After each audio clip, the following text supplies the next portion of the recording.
Okay, so what do I say about Tavi Gevinson? The first thing that I noticed was her voice, which is atypical, to say the least.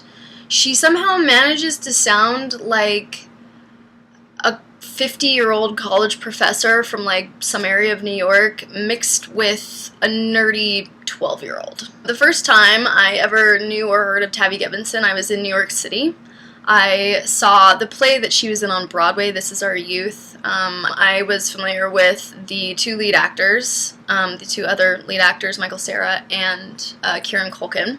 So I was very curious as to who this young 18-year-old girl was, this mysterious girl who had very few credits, who was in a movie, and had been editors of such and such magazine, had written for such and such magazine, and here she was the lead in this play. I started to research her. I consumed all things Tavi Gevinson. I watched her videos, I read her interviews, I read her magazine, which I love. I think it's really great what she's done. Like, she created this resource for teenage girls. It's this really smart, really intuitive, sort of like feminist, guide for young women, and they write about self-esteem, diversity, authenticity. It houses the opinions of all these really interesting, multifaceted women, young girls, and I just wish that I had that when I was younger. I wish I had that when I was 16, because I didn't, and I needed it. I needed something like that. It's really difficult to be a girl. I mean, it's really difficult to be anybody, but it's hard to be a girl. It's rough, in my experience.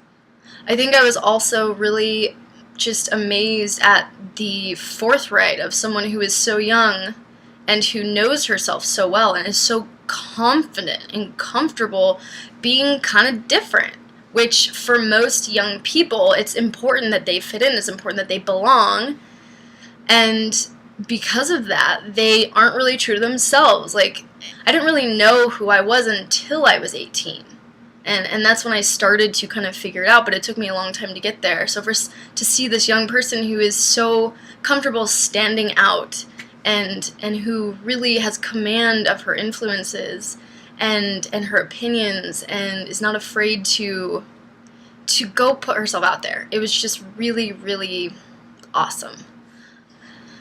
Anyway, my next thought was, I can do that. I can totally do that. I mean, I had the background. I had written my entire life. I had written for online publications, for newspapers. I felt like I had the experience. And then I thought, okay, who do I want to reach out to? Who do I want to speak to?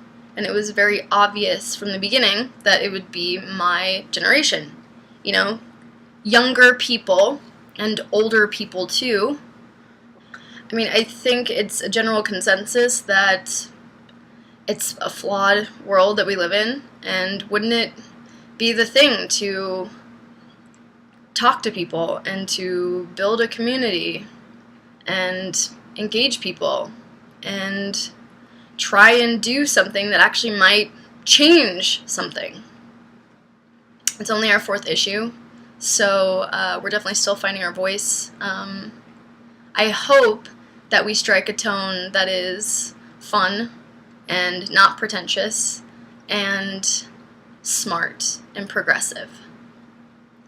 And I definitely hope that we do that. Alright. Where's my next spiel?